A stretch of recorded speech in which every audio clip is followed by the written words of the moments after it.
A shepherd becomes a general, destroys 3 Roman armies, nearly drives Rome out of Spain, then dies with a knife in his back from his own men. This is the story of Viriathus and the Lusitanians, a Celtic warrior people who controlled what's now Portugal and western Spain, who fought Rome to a standstill for nearly a decade, who proved that guerrilla warfare could defeat the world's greatest military machine, and who ultimately vanished into the empire they tried to destroy. But let's rewind 300 years before Viriathus picked up his first spear, because the Lusitanians didn't just appear out of nowhere. Around 1500 BC, in the rugged mountains of western Iberia, Bronze Age communities were building something remarkable: fortified hilltop settlements called castros, circular stone houses with walls following natural contours, and metalworking workshops producing bronze axes, daggers, and ornamental objects that would influence the region for centuries. These weren't primitive villages.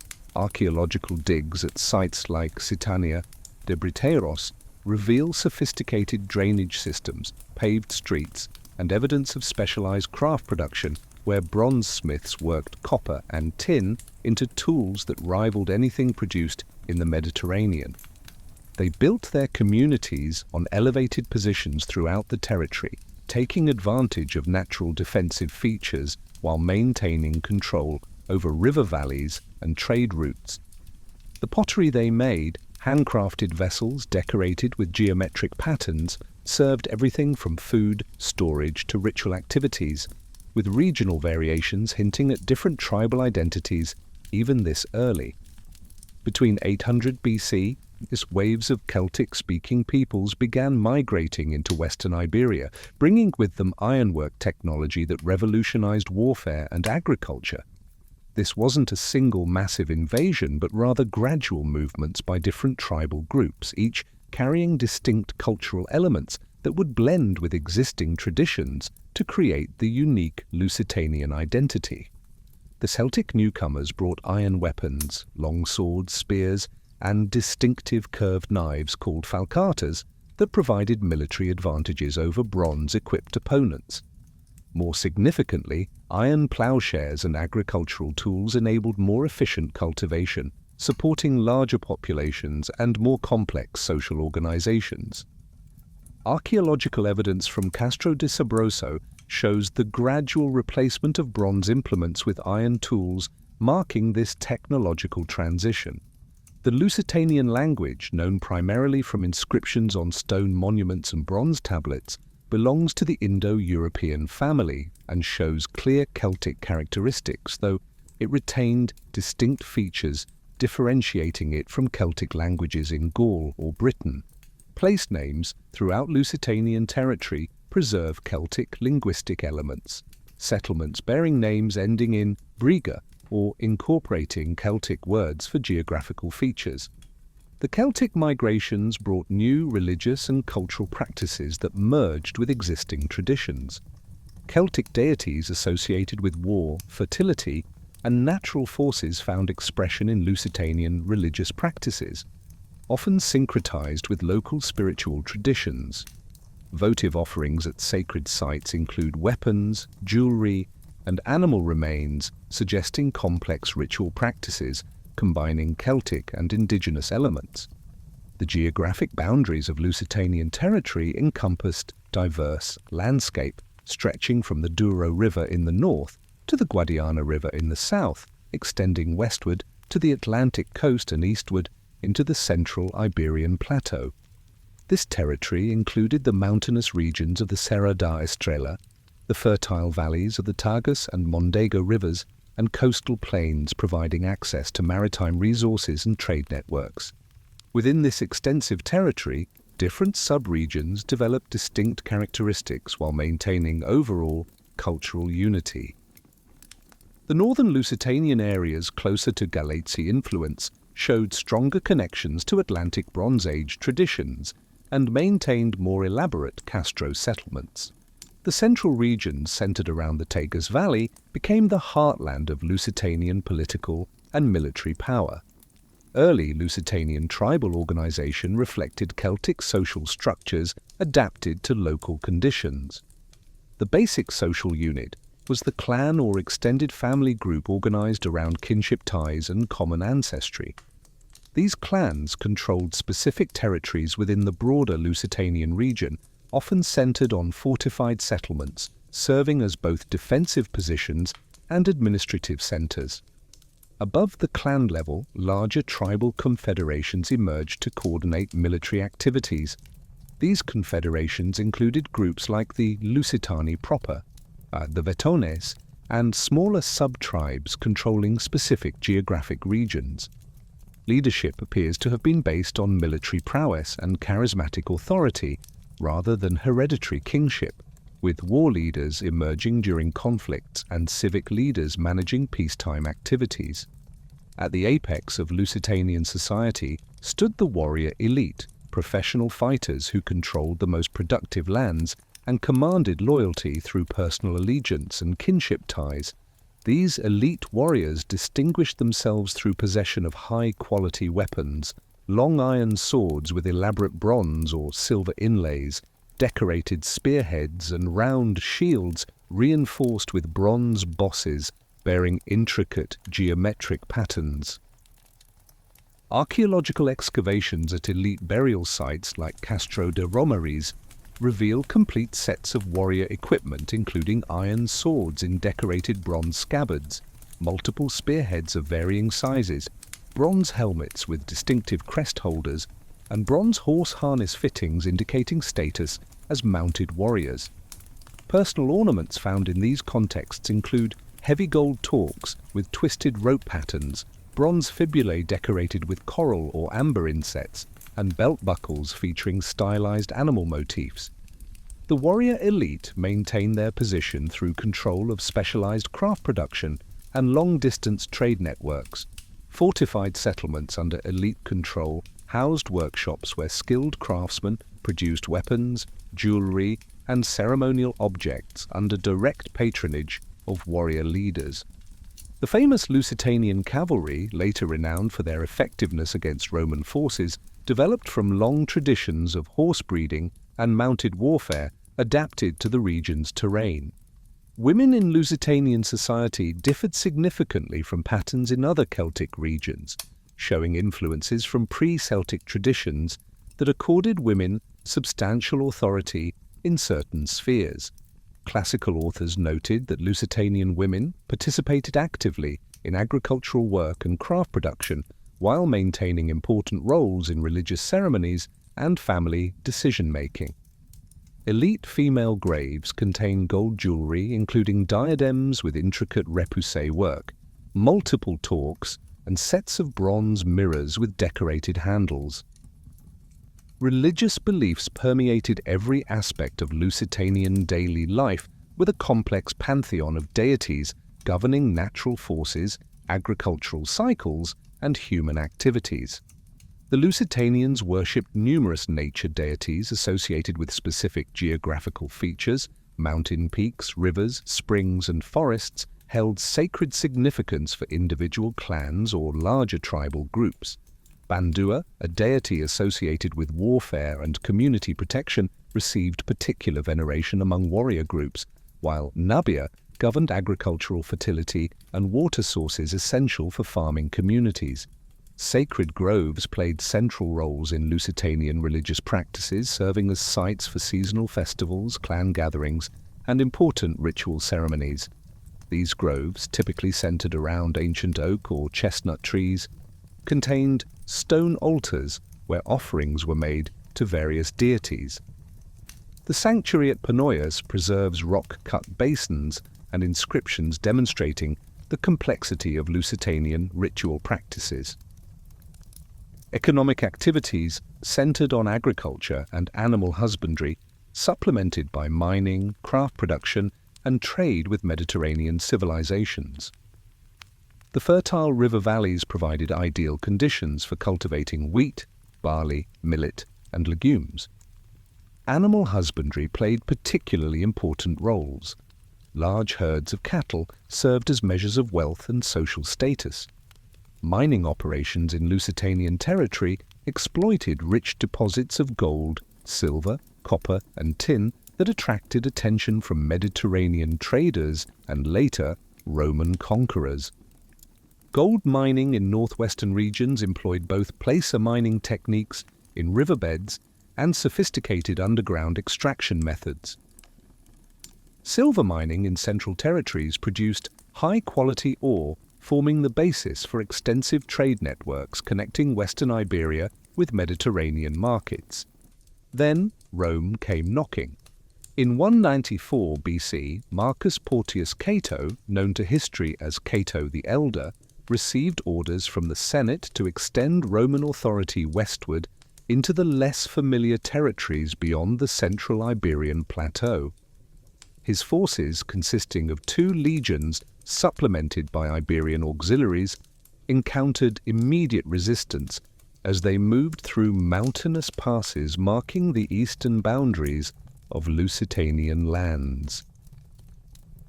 Cato's initial encounters revealed the formidable military capabilities that would challenge Roman expansion for the next half-century. Roman military records describe disciplined formations of Lusitanian infantry equipped with long oval shields, iron-tipped spears, and distinctive curved swords that had gained recognition among Mediterranean peoples. These warriors operated from fortified positions on hilltops, commanding strategic river crossings and mountain passes, forcing Roman forces to assault prepared defensive positions under extremely disadvantageous conditions. The tactical challenges faced by Cato's legions differed significantly from their previous experiences in more open terrain. Lusitanian settlements built on elevated positions with natural defensive advantages required siege techniques Roman forces hadn't yet perfected. The thick stone walls of Castro fortifications, constructed without mortar but fitted with exceptional precision, proved resistant to conventional Roman siege equipment designed for Mediterranean-style urban warfare. The guerrilla warfare tactics employed by Lusitanian forces proved particularly effective against Roman military doctrine, emphasizing disciplined formations and coordinated movements across open battlefields. Lusitanian warriors operating in small groups with intimate knowledge of local terrain conducted hit-and-run attacks against Roman supply lines, isolated outposts, and marching columns moving through narrow mountain passes.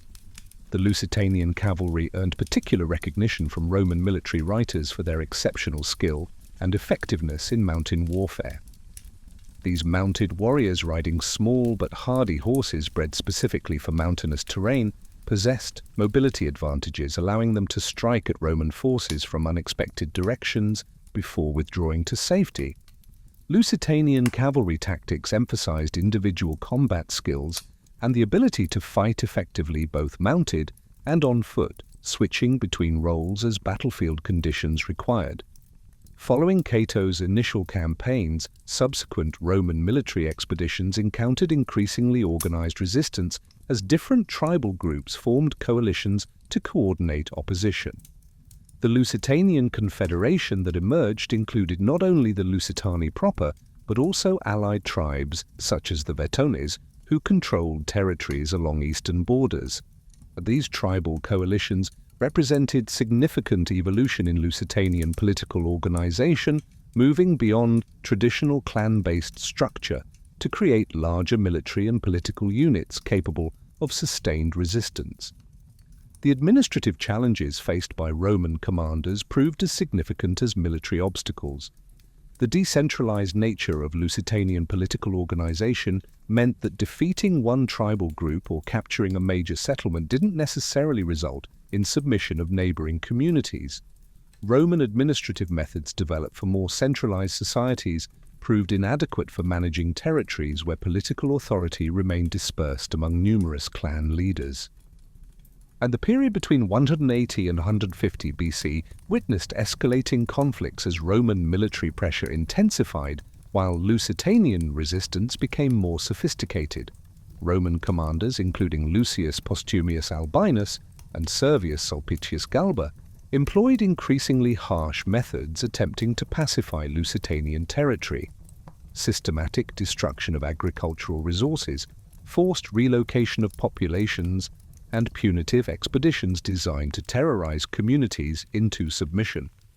The escalating tensions reached a critical turning point in 147 BC when a shepherd named Viriathus marched from the mountains of central Lusitania to transform scattered tribal resistance into a coordinated military campaign that would challenge Roman authority throughout western Iberia.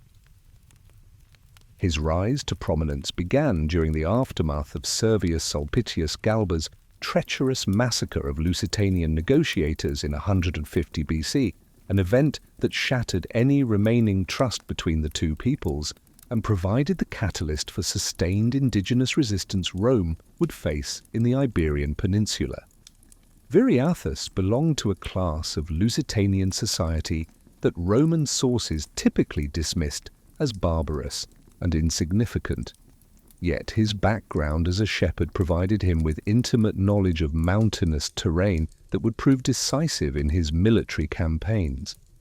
This knowledge of seasonal migration patterns, hidden paths, and natural defensive positions combined with Lusitanian warrior traditions equipped Viriathus with tactical insights that Roman commanders trained in Mediterranean warfare found impossible to counter effectively.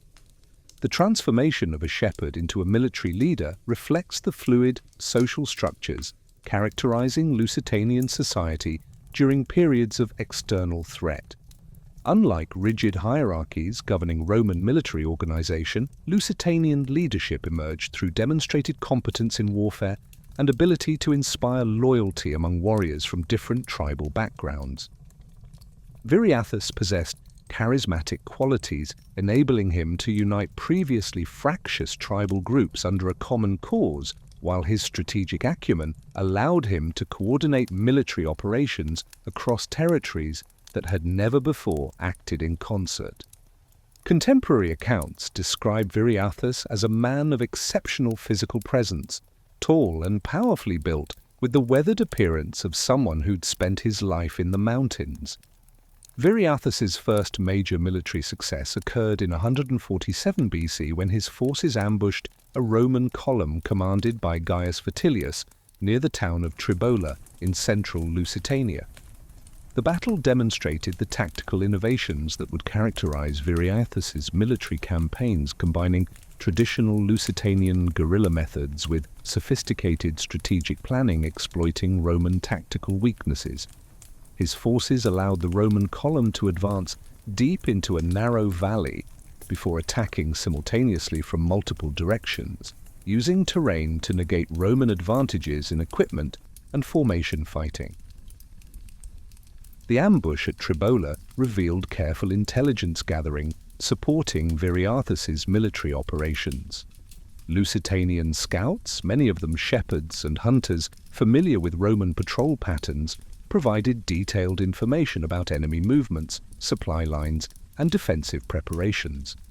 This intelligence network extended throughout Lusitanian territory and into Roman-controlled areas where sympathetic populations provided information about Roman military plans and troop dispositions. Roman military records describe the shock experienced by Vitellius's legionaries when they found themselves under attack from warriors who appeared to materialize from the rocky landscape. Lusitanian fighters wearing earth-toned clothing that blended with natural environment emerged from concealed positions among boulders and scrub vegetation to launch coordinated attacks with javelins and slings before closing for hand-to-hand combat with their distinctive curved swords. The psychological impact of these sudden appearances proved as significant as physical damage inflicted. Roman soldiers found themselves fighting an enemy that seemed to emerge from the landscape itself. The success at Tribola established Viriathus's reputation throughout Lusitanian territory and attracted additional tribal groups to his confederation. Following his initial success, Viriathus launched a series of campaigns that extended Lusitanian control over territories previously under Roman influence. His forces moved rapidly through mountainous regions of central and northern Lusitania, capturing Roman supply depots, destroying isolated garrisons, and forcing Roman commanders to abandon advanced positions that became untenable without reliable supply lines. These operations demonstrated sophisticated logistical planning, enabling Lusitanian forces to maintain extended campaigns far from home territories. At Mount Venus, Viriathus's forces surrounded and destroyed a Roman army commanded by Gaius Plautius, brother of the Roman commander, using coordinated attacks from multiple directions that prevented Roman formations from maintaining tactical cohesion. The victory provided Viriathus with substantial quantities of Roman military equipment, while further establishing his reputation as an invincible war leader. The psychological impact of repeated Roman defeats began affecting recruitment and morale throughout Roman territories in Spain, as news of Lusitanian victories encouraged other indigenous groups to reconsider their relationships with Roman authority. Celtiberian tribes that had previously accepted Roman dominance began reassessing their positions, while communities in other regions delayed tribute payments and ignored Roman administrative directives. Viriathus's diplomatic initiatives during this period of military success included direct negotiations with Roman commanders aimed at securing recognition of Lusitanian independence through formal treaty arrangements. His willingness to engage in diplomatic discussions demonstrated political sophistication, contradicting Roman characterizations of him as merely a bandit leader. The treaty negotiations that occurred between 140 and 139 BC represented the high point of Viriathus's political achievements, as Roman commanders acknowledged the impossibility of defeating Lusitanian forces through conventional military methods. The assassination of Viriathus in 139 BC created an immediate power vacuum that Roman commanders moved swiftly to exploit. Quintus Servilius Caepio, who had orchestrated the treacherous murder through bribed assassins, immediately deployed his legions across the mountainous heartland of Lusitanian territory to capture major Castro settlements that had served as coordination centers for the Confederation. Archaeological evidence from sites like Castro de Sabroso reveals extensive destruction layers dating to this period, burned buildings, scattered weapons, and hastily buried treasure hoards providing material testimony to the systematic Roman assault on Lusitanian strongholds. The fragmentation of Lusitanian resistance following Viriathus's death reflected the personal nature of leadership that had held the Confederation together for nearly a decade. Without his charismatic authority to mediate disputes between tribal groups and coordinate military operations across vast territories, the alliance dissolved into its constituent parts as individual clans and tribes sought to negotiate separate accommodations with Roman forces. Totalus, who briefly attempted to assume leadership of remaining Lusitanian resistance forces, lacked both military experience and diplomatic skills necessary to maintain complex tribal alliances Viriathus had constructed. His efforts to continue guerrilla operations achieved limited success before his own followers betrayed him to Roman authorities in exchange for favorable treatment. Roman military operations during 138–137 BC focused on systematically reducing fortified settlements that had provided bases for Lusitanian resistance. These campaigns required extensive siege warfare, as Roman engineers developed techniques specifically adapted to stone-built defenses of Castro settlements. The siege of Castro Davia in 137 BC exemplified the methodical approach Roman forces employed.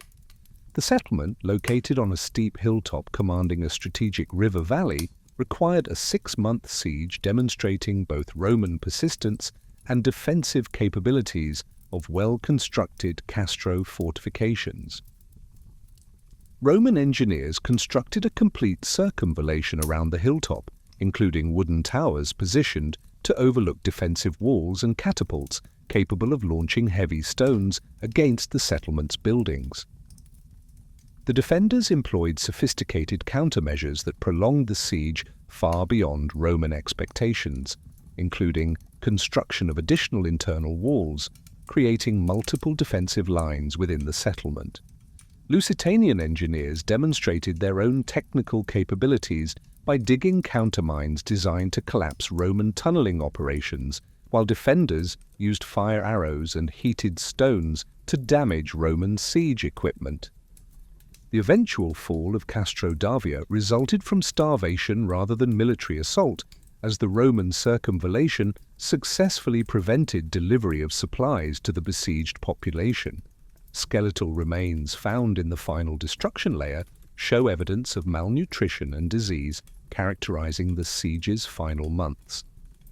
Similar sieges at other major Castro settlements throughout 136–135 BC completed elimination of organized Lusitanian resistance, though smaller groups continued sporadic guerrilla operations in remote mountainous areas for several more years.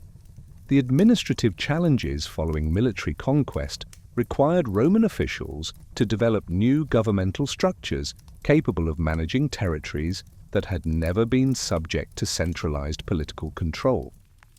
Marcus Junius Brutus is appointed as first Roman governor of pacified Lusitanian territories in 135 BC, established his administrative headquarters at Olisipo, taking advantage of the natural harbor and existing settlement infrastructure. The integration of Lusitanian communities into Roman administrative structures proceeded gradually through combination of incentives and coercion. Cooperative tribal leaders received recognition of their local authority within broader framework of Roman governance, while communities demonstrating loyalty gained access to trade networks and technological innovations, improving their economic prospects. Roman military recruitment policies in pacified Lusitanian territories recognized the exceptional fighting qualities that had made Lusitanian warriors so formidable during the resistance period. Rather than simply suppressing these martial traditions, Roman commanders began incorporating Lusitanian fighters into auxiliary units that could serve throughout the expanding Roman Empire. The first Lusitanian auxiliary units formed around 130 BC consisted primarily of cavalry forces that retained their traditional fighting methods while adopting Roman organizational structures. These mounted units, designated as Alae Lusitanorum, maintained their distinctive equipment, including small, hardy horses bred in mountainous regions and round shields decorated with tribal symbols marking their ethnic identity. Lusitanian units served in Britain during conquest campaigns of the 1st century AD, where their experience with guerrilla warfare and mountain fighting proved valuable against Celtic tribes employing similar tactical methods.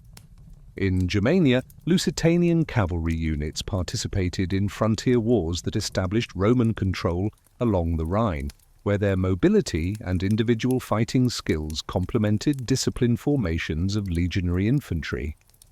The establishment of formal Roman provincial administration in Lusitanian territories culminated in 27 BC, with Augustus's creation of the province of Lusitania, encompassing much of modern Portugal and portions of western Spain.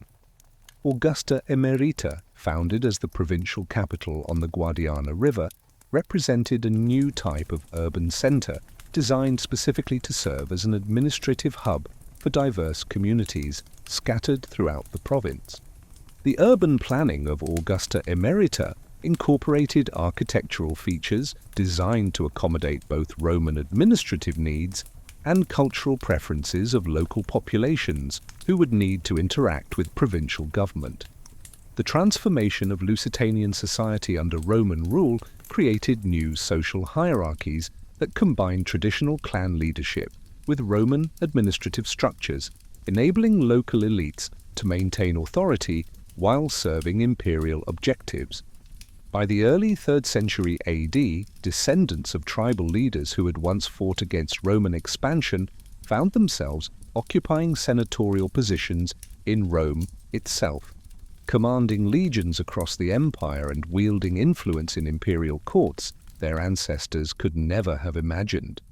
The Baebius family, tracing their lineage to the Lusitanian Bracari tribe, exemplified this dramatic social transformation through accumulation of wealth from mining operations and strategic marriages with established Roman patrician houses. Marcus Baebius Lusitanus, whose cognomen proudly proclaimed his provincial origins, achieved consular rank in 234 AD after distinguished military service in Germania and Britannia, where his intimate knowledge of guerrilla warfare tactics proved invaluable against barbarian tribes employing methods similar to those his ancestors had used against Rome.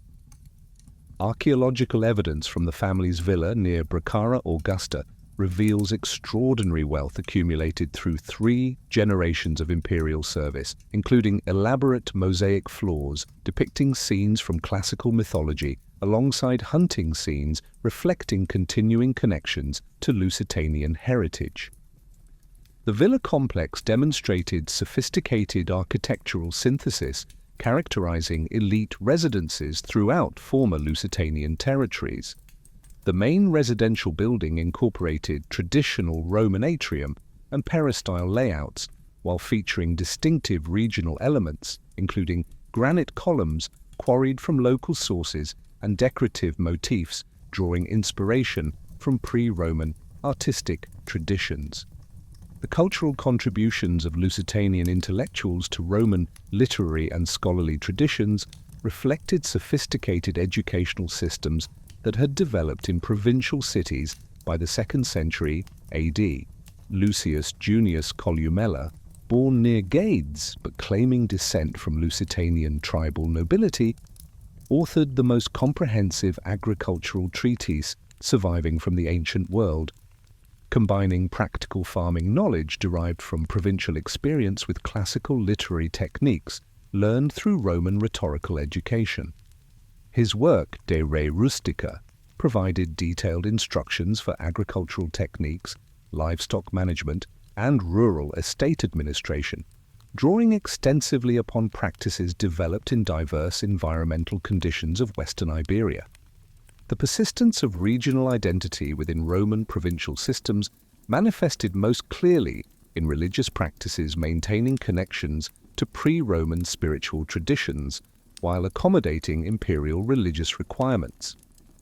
The cult of indigenous deities like Bandua and Nabia continued attracting devotees throughout the imperial period, with sanctuaries receiving elaborate architectural improvements funded by wealthy families who combined traditional religious observances with Roman ceremonial practices. The sanctuary of Endovelicus at São Miguel da Mota expanded significantly during the 2nd and 3rd centuries AD with new temple buildings, pilgrim accommodations, and ceremonial facilities serving thousands of visitors who continued seeking healing and spiritual guidance at this ancient sacred site. The magnificent urban centers and prosperous villa estates characterizing Lusitanian prosperity during the High Empire began showing signs of strain by the late 4th century AD as Western Roman administrative system struggled to maintain effective control over its vast territories. Archaeological evidence from major cities like Augusta Emerita and Bracara Augusta reveals first signs of urban contraction during this period, with public buildings falling into disrepair and residential districts showing evidence of abandonment as wealthy families relocated to more defensible rural estates. The crisis deepened dramatically in 409 AD when Suevi, Vandal, and Alani tribal confederations crossed the Pyrenees in massive numbers, overwhelming depleted Roman military forces stationed along the Iberian frontier. These Germanic peoples, displaced from their traditional territories by Hunnic pressure and attracted by reports of Hispania's agricultural wealth and weakened defenses, swept across the peninsula in coordinated movements demonstrating sophisticated military planning. The Suevi under their king Hermeric moved directly toward northwestern territories encompassing much of former Lusitanian heartland. The initial barbarian advance encountered minimal organized resistance as Roman military units reduced to skeleton crews after decades of troop withdrawals to defend more critical frontiers proved incapable of mounting effective opposition to well-equipped and highly motivated Germanic warriors. The Suevi established their initial base of operations in fertile valleys around Bracara Augusta, taking advantage of the city's strategic location while exploiting agricultural resources of surrounding estates that had supplied food and tribute to Roman administrators for centuries. King Hermeric's establishment of a permanent Suevi kingdom in Galicia represented fundamental transformation of political authority, extending far beyond simple military conquest to encompass creation of entirely new governmental structures adapted to local conditions and populations. The Suevi approach to governing their new territories demonstrated sophisticated understanding of complex social relationships characterizing late Roman provincial society. Rather than attempting to impose purely Germanic institutions on populations accustomed to Roman legal and administrative systems, Suevi leaders developed hybrid governmental structures, preserving essential elements of Roman law while incorporating Germanic concepts of personal loyalty, military service, and royal authority. The persistence of Romano-Lusitanian populations in fortified hilltop settlements represented one of the most significant adaptations to the changing political landscape of the 5th century. Many communities abandoned valley locations where Roman villas and towns had flourished, returning to elevated defensive positions their ancestors had occupied before Roman conquest. These reoccupied Castro sites required extensive reconstruction work as inhabitants rebuilt defensive walls, constructed new residential structures, and established water supplies and storage facilities necessary for withstanding prolonged sieges during periods of political instability. The defensive architecture of these refortified settlements combined traditional construction techniques with innovations borrowed from Roman military engineering. Stone walls incorporated Roman mortar technology to create stronger defensive barriers, while gate systems featured complex approaches designed to channel attackers into killing zones. The social organization of these fortified communities reflected breakdown of Roman administrative structures and emergence of new forms of local authority based on military capability and resource control. Traditional clan relationships, which had persisted beneath the surface of Roman provincial society, reasserted themselves as primary organizing principles for community defense and resource allocation. Extended family groups pooled their resources to construct and maintain defensive positions while organizing military service according to customary obligations predating Roman conquest by centuries. As the emergence of local strongmen who claimed authority over former Lusitanian territories represented a natural response to collapse of Roman governmental structures and need for effective military leadership during periods of constant warfare. These figures, often drawn from ranks of former Roman military officers, wealthy landowners, or influential members of traditional elite families, established personal rule over territories they could defend while providing protection for populations willing to accept their authority. The religious landscape of former Lusitanian territories underwent significant transformation during this period, as traditional Roman state religion lost official support, while Christianity expanded its influence among both barbarian and Romano-Lusitanian populations. The Suevi initially maintained their traditional Germanic religious practices while showing tolerance for Christian observances among their Roman subjects, creating a complex religious environment where multiple faith traditions coexisted within the same communities.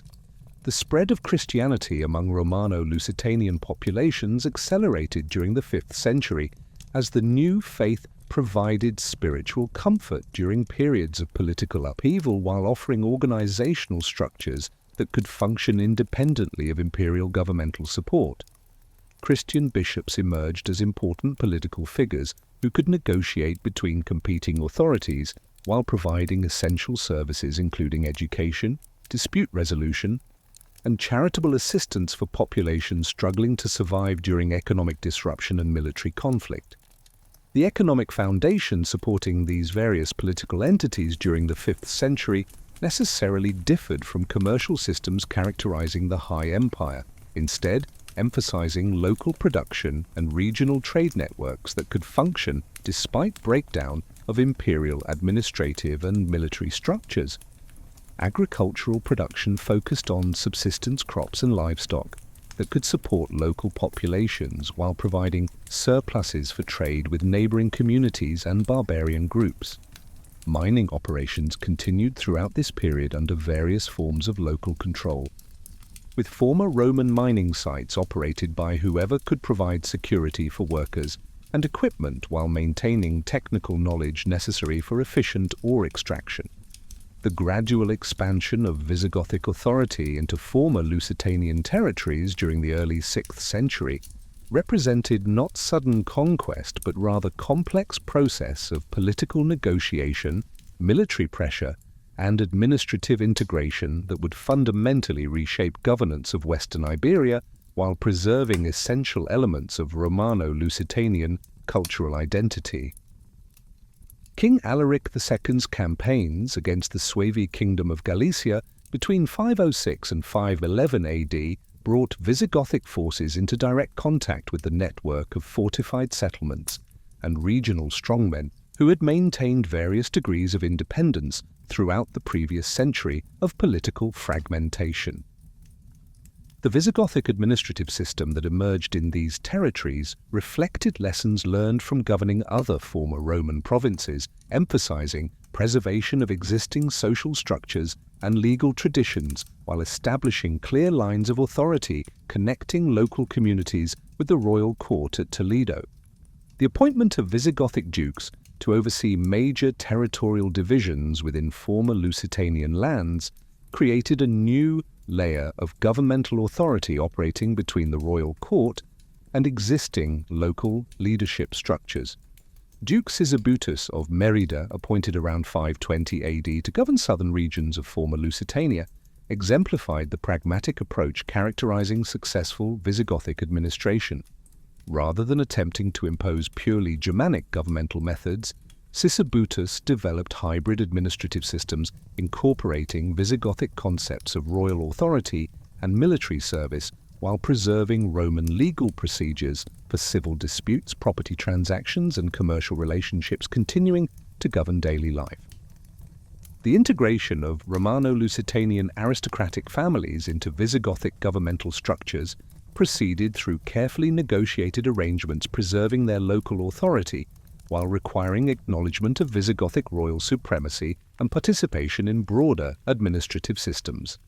Families like the Cantabri, who had maintained control over strategic mountain territories throughout the previous century, received formal recognition of their territorial authority in exchange for military service obligations and regular participation in ducal assemblies where important regional policies were discussed and implemented.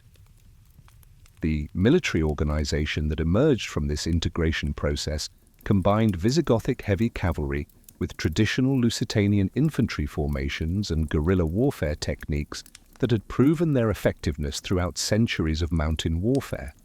Visigothic nobles provided leadership and heavy equipment, while Romano-Lusitanian warriors contributed specialized knowledge of local terrain and tactical methods adapted to challenging geographical conditions.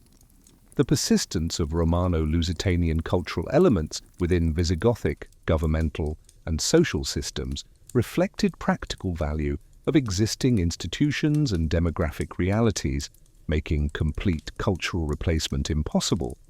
Legal traditions governing property ownership, inheritance practices, and commercial relationships continued operating according to principles derived from Roman law, though modified to accommodate Germanic concepts of personal loyalty and royal authority, forming foundation of Visigothic political organization. The construction of new religious buildings during the early Visigothic period demonstrated the complex relationship between Arian Christianity, which served as official religion of the Visigothic kingdom, and Catholic Christianity that had gained adherents among Romano-Lusitanian populations during the previous century. The Church of Santa Maria de Merida, constructed during the reign of King Leovigild around 580 AD, exemplified architectural synthesis characterizing religious building during this period. incorporating traditional Roman basilica layouts with Germanic decorative elements, and the gradual conversion of the Visigothic kingdom to Catholic Christianity under King Recared in 589 AD eliminated religious divisions that had complicated relationships between Visigothic authorities and Romano-Lusitanian populations, creating opportunities for greater cultural integration while preserving distinct administrative and legal traditions. The establishment of Catholic bishoprics throughout former Lusitanian territories created new centers of cultural and educational activity, serving both religious and administrative functions within Visigothic governmental systems. The monastic communities that emerged during this period provided centers for learning and cultural preservation, maintaining connections to both Germanic and Roman intellectual traditions while adapting to local conditions and needs. The monastery of Sal Frutuoso, established near Bracara Augusta around 650 AD, became a major center for manuscript copying, agricultural innovation, and educational activities serving surrounding communities. The scriptoria at Sal Frutuoso produced illuminated manuscripts combining Germanic decorative traditions with Roman textual formats, creating distinctive regional styles reflecting cultural synthesis occurring throughout Visigothic society. The agricultural innovations introduced by monastic communities included new crop varieties, improved livestock breeding techniques, and more efficient methods for managing water resources that increased productivity while reducing labor requirements. So the persistence of traditional craft production techniques in both urban and rural contexts demonstrated continuing vitality of Romano-Lusitanian cultural traditions despite political changes transforming governmental and military organization. Pottery workshops continued producing vessels combining functional designs adapted to local needs with decorative motifs, drawing inspiration from both indigenous, artistic traditions and newer influences from Germanic and other cultural sources. Metalwork traditions showed similar patterns of continuity and adaptation, with craftsmen producing weapons, tools, and decorative objects meeting needs of both Visigothic and Romano-Lusitanian customers, while maintaining technical excellence, characterizing regional production since pre-Roman times. The settlement patterns characterizing rural areas during the Visigothic period reflected both security concerns motivating reoccupation of hilltop defensive positions during the 5th century and gradual stabilization of political conditions, enabling some communities to return to valley locations offering better agricultural opportunities. The collapse of the Visigothic kingdom following the Muslim conquest of 711 AD created another period of political transformation that would profoundly influence territorial boundaries and cultural identity of regions that had once formed the heart of ancient Lusitania. The rapid advance of Muslim forces under Tariq ibn Ziyad and Musa ibn Nusayr encountered varying degrees of resistance throughout the Iberian Peninsula, with some areas submitting quickly while others maintained determined opposition that would shape subsequent development of Christian resistance movements in northern and western regions. The mountainous territories of former Lusitania proved particularly difficult for Muslim forces to control effectively, as defensive advantages that had protected indigenous populations against Roman conquest centuries earlier continued providing security for Christian communities seeking to maintain independence under new political circumstances.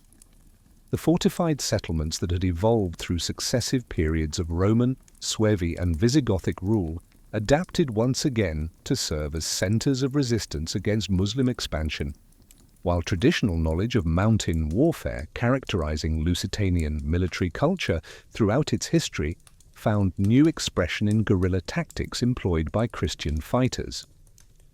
The emergence of the Kingdom of Asturias under Pelagius around 718 AD provided a rallying point for Christian resistance, drawing heavily upon territorial and cultural heritage of ancient Lusitania, though the new kingdom's political organization reflected medieval European feudal concepts rather than tribal structures characterizing pre-Roman society. The mountainous regions of northern Portugal and Galicia, which had formed part of original Lusitanian heartland, became crucial components of Asturian territory as successive kings expanded their authority southward through military campaigns, gradually pushing Muslim forces back toward the central plateau. The territorial boundaries established during early phases of Christian reconquest reflected geographical realities bearing striking resemblances to ancient divisions between Lusitanian and other Iberian peoples. The Douro River, which had served as northern boundary of Lusitanian territory during pre-Roman period, once again became a significant frontier as Christian forces established defensive lines along river valleys, providing natural barriers against Muslim counterattacks.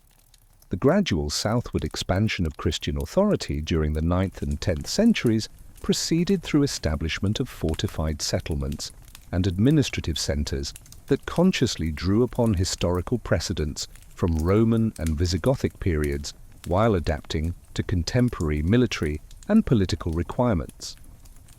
The foundation of Portugal as a fortified settlement near the mouth of the Douro River around 868 AD represented crucial development in territorial organisation that would eventually lead to emergence of an independent Portuguese kingdom. The location chosen for this fortress took advantage of natural harbour that had attracted settlement since pre-Roman times while controlling river access to interior territories containing important agricultural and mining resources. The name itself preserved linguistic elements connecting the new settlement to ancient Portus Cale, demonstrating persistence of geographical terminology linking medieval developments to their historical antecedents. The revival of Lusitanian identity during the Portuguese Reconquista emerged as a powerful symbol of resistance against Muslim rule while providing historical legitimacy for territorial claims extending far beyond immediate military objectives of individual campaigns. Christian chroniclers and ecclesiastical writers began emphasizing ancient heritage of territories they sought to recover, drawing explicit connections between contemporary resistance movements and heroic struggles of Viriathus and other Lusitanian leaders who had fought against foreign domination in earlier periods. The figure of Viriathus underwent significant transformation in medieval historical writing as chroniclers adapted ancient accounts of his campaigns to serve contemporary political and cultural purposes. The shepherd warrior who had challenged Roman expansion became a proto-national hero whose struggles against imperial authority provided inspiration and legitimacy for Christian resistance against Muslim rule. Medieval writers emphasized Viriathus's tactical genius, his ability to unite diverse tribal groups under common cause, and his ultimate betrayal by corrupted followers as lessons relevant to their own historical circumstances. The Chronica Gothorum, composed during the 11th century, presented Viriathus as a divinely inspired leader whose resistance to Roman tyranny prefigured Christian struggles against Muslim domination, creating explicit parallels between ancient and medieval conflicts that served both historical and propaganda purposes. At the territorial organization that emerged during formation of the County of Portugal under Henry of Burgundy in 1096 AD reflected both geographical realities inherited from ancient Lusitania and feudal administrative concepts imported from northern Europe through marriage alliances connecting Portuguese rulers with broader European political networks. The boundaries established for the new county encompassed much of territory that had formed northern and central regions of ancient Lusitania, while administrative centres chosen for governmental activities often coincided with locations that had maintained importance throughout successive historical periods. The establishment of Coimbra as a major administrative centre represented conscious recognition of the site's historical significance as Roman Conimbriga, while acknowledging its strategic value for controlling central territories forming demographic and economic heart of emerging Portuguese state. The cultural renaissance accompanying Portuguese territorial expansion during 12th and 13th centuries included renewed interest in classical learning and historical scholarship, emphasizing connections between contemporary achievements and ancient precedents. The emergence of vernacular Portuguese literature during the 13th century provided new opportunities for expressing cultural identity through literary works, drawing explicitly upon historical themes and legendary materials derived from ancient Lusitanian heritage. The troubadour poetry, flourishing at the Portuguese court, included compositions celebrating both contemporary military victories and ancient heroic traditions, creating cultural productions reinforcing political legitimacy while entertaining aristocratic audiences with familiar historical references. Renaissance and early modern historiography produced increasingly sophisticated treatments of Lusitanian history, combining classical sources with medieval chronicles and contemporary archaeological observations to create comprehensive narratives of Portuguese national development.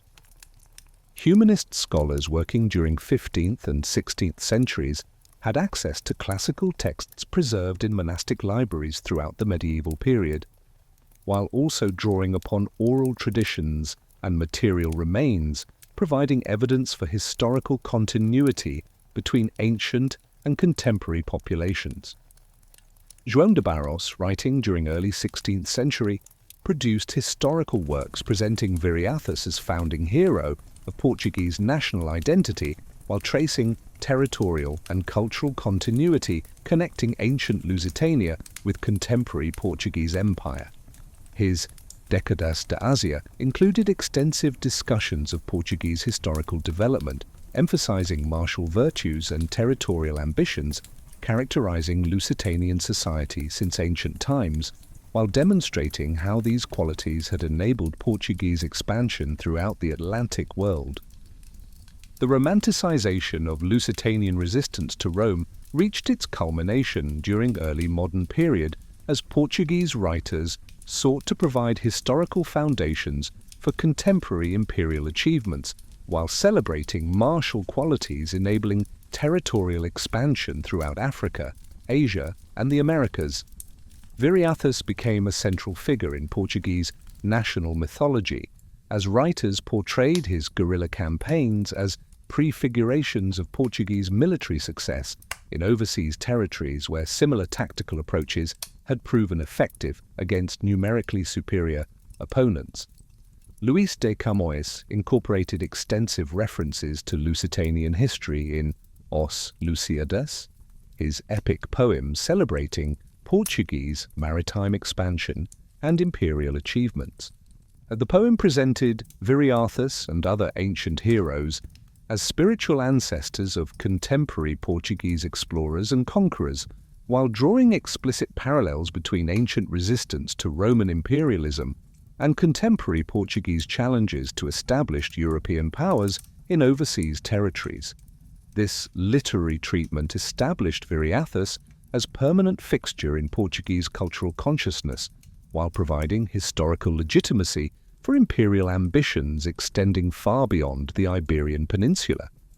Modern archaeological research has provided unprecedented insights into Lusitanian society and culture that have both confirmed and challenged traditional historical interpretations while revealing complexity and sophistication of ancient Iberian civilizations.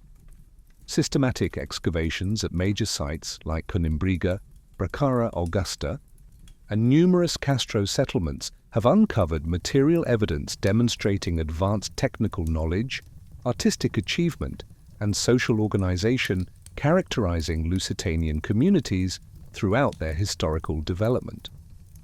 The discovery of elaborate metalwork facilities at sites throughout former Lusitanian territory has revealed sophisticated technical knowledge enabling ancient craftsmen to produce weapons, tools, and decorative objects of exceptional quality using locally available raw materials and techniques, combining indigenous traditions with innovations borrowed from Mediterranean civilizations. Recent excavations at hilltop settlements have provided detailed information about defensive architecture, urban planning, and daily life activities characterizing Lusitanian communities during centuries preceding Roman conquest. Archaeological analysis of burial practices documented at Lusitanian sites has provided insights into social organization, religious beliefs, and cultural values, supplementing limited information available from classical literary sources. Cemetery excavations revealed evidence for social stratification, family relationships, and religious practices, demonstrating complexity of Lusitanian society while illustrating cultural continuities and changes occurring throughout their historical development. Contemporary scholarly research has enhanced understanding of Lusitanian contributions to Iberian civilization while demonstrating their lasting impact on Portuguese cultural development. Linguistic studies have traced persistence of pre-Roman vocabulary and grammatical structures in modern Portuguese, while archaeological investigations have documented continuity of settlement patterns, agricultural techniques, and craft production methods connecting contemporary populations with their ancient predecessors. These interdisciplinary approaches have revealed remarkable resilience and adaptability, enabling Lusitanian cultural traditions to survive successive periods of political transformation while contributing essential elements to cultural synthesis characterizing modern Portuguese identity. The legacy of the Lusitanians extends far beyond their ancient territorial boundaries to encompass fundamental cultural, linguistic, and social foundations that shaped development of Portugal as a distinctive European nation. From their origins as Celtic-influenced tribal confederations in mountains of western Iberia, through their heroic resistance to Roman expansion, their gradual integration into imperial civilization, and their cultural persistence through successive periods of political transformation, the Lusitanians created enduring contributions to Iberian civilization, continuing to influence Portuguese national identity and cultural expression. The figure of Viriathus remains a powerful symbol of resistance to foreign domination, while territorial boundaries established by ancient Lusitanian tribes provided geographical foundations for medieval kingdoms and modern nations. Their sophisticated material culture, advanced technical knowledge, and adaptive social structures demonstrated capabilities enabling successful interaction with Mediterranean civilizations while maintaining distinctive regional characteristics, enriching broader cultural heritage of the Iberian Peninsula. So what's the lesson from the Lusitanians? That guerrilla warfare can defeat empires when fighters know their terrain. That cultural identity survives conquest when communities adapt without surrendering who they are. That a shepherd can become a general who nearly drives Rome out of Spain. That even when military resistance fails, cultural persistence wins in the end. The Lusitanians lost the war, but won something more important. They survived. Their language influenced Portuguese. Their settlements became Portuguese cities. Their territorial boundaries became Portuguese borders. Their warrior hero Viriathus became Portugal's founding myth. When Muslim armies swept through Iberia in 711 AD, it was descendants of Lusitanian communities in the mountains who formed the nucleus of Christian resistance. When Portugal emerged as an independent kingdom, it was ancient Lusitanian territories that formed its core. When Portuguese explorers sailed to Africa, Asia, and the Americas, they carried with them the martial traditions and territorial ambitions that had characterized Lusitanian culture since the Bronze Age. The forests where Viriathus orchestrated his ambushes still stand in the Serra da Estrela. The rivers where Lusitanian cavalry crossed to strike Roman supply lines still flow through Portugal. Archaeologists still dig up Castro settlements, bronze weapons, and gold talks, proving the Lusitanians existed, fought, lived, and died. But unlike the Cherusci, who disappeared completely into the Germanic peoples who replaced them, the Lusitanians transformed into something new while maintaining continuity with their past. They became Romans without ceasing to be Lusitanians. They became Visigoths without forgetting they were Romans. They became Portuguese without abandoning the cultural heritage connecting them to their ancestors. That's the real story of the Lusitanians. Not a people who resisted and died, but a people who resisted, adapted, and survived by remaining flexible enough to change while staying rooted enough to remember. Modern archaeological discoveries continue revealing new aspects of Lusitanian achievement, while scholarly research provides increasingly sophisticated understanding of their historical significance and lasting impact on European civilization. Each excavation at a Castro settlement, each analysis of metalwork techniques, each inscription discovered on a stone monument adds another piece to the puzzle of who the Lusitanians were before medieval chroniclers, Renaissance humanists, and modern nationalists transformed them into symbols serving contemporary purposes. The real Lusitanians, the Bronze Age metalworkers building hilltop fortresses, the Celtic warriors fighting from horseback, the farmers terracing hillsides for cultivation, Viriathus planning ambushes in mountain passes, the Romano-Lusitanian aristocrats serving as senators in Rome, the Christian communities maintaining their faith through barbarian invasions.